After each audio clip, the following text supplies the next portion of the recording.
In a world that struggles to make space for pain and grief, we're creating an oasis where you can stop holding it together and let nature, animals, and humans in community hold you instead. Specific bereavement communities can bring a sense of connectedness and understanding, and the support to be able to adapt to a new and painful reality. Folks like Oprah and Prince Harry have recognized this model's power by including it in their mental health series, The Me You Can't See. You'll now hear from a bereaved sibling and a bereaved mother who have had meaningful experiences with this model. I invite you to honor their people who have died and their courage to be with their own pain and find ways to live with their loss. Hi, my name is Isabel, and a couple of years ago I visited Selah Carefarm in Arizona. I decided to go in anticipation of the 10-year anniversary of losing my older sister, and the experience was completely unique and magical and really helpful. So much of our life we're surrounded by people who don't really understand what we're going through. And so to have this space to go to where I was surrounded by other people who were grieving and really just understood the depth of the pain was so incredibly supportive. I made really close connections with the people who were there at the same time as me.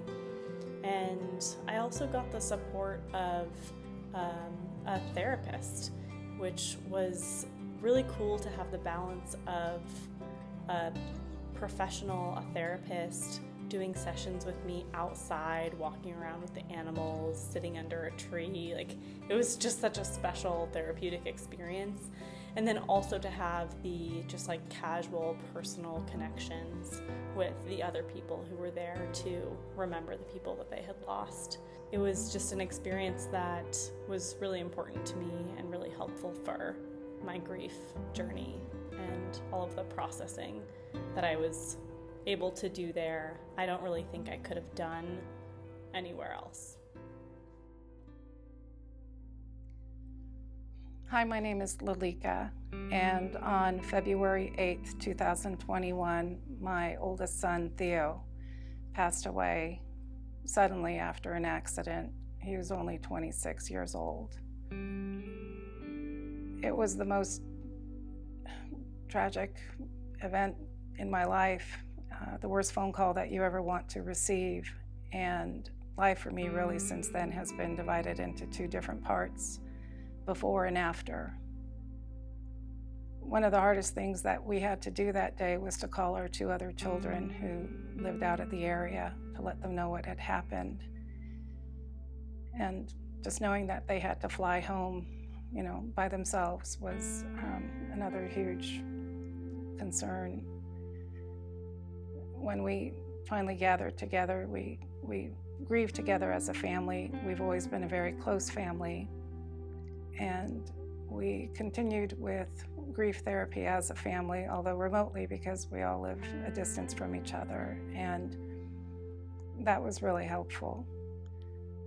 My husband and I also went to some group support sessions, and I continued with support through personal therapy. It's been about 4.5 years since we've lost Theo, and during that time, grief has changed, but the piece and part that has been really the most difficult is that continual loop of trauma that you relive over and over. And so Selah Carefarm was an organization that actually I had known about for quite some time through the Miss Foundation, and I had an opportunity to go and attend one of their sessions.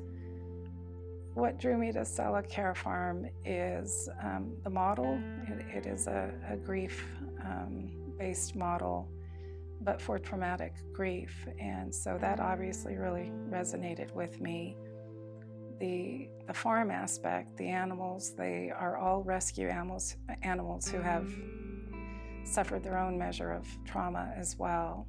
and that is incorporated into the time that you spend there at the care farm. I didn't really know quite what to expect. I was open to any experience, and specifically how it centered around the animals.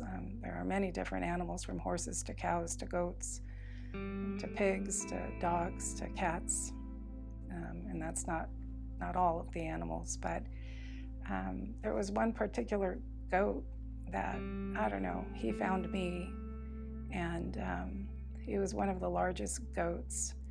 And my son Theo, he was a football and rugby player, kind of a gentle giant, and so this goat kind of reminded me of Theo in many ways, and it was really a sweet goat. So we kind of bonded. That was only part of it. The care farm experience has a lot of different experiences, and I think we're all different, how we approach our grief, who we are as people, but they were all ritualistic in some ways, and all in honoring the memory of our children.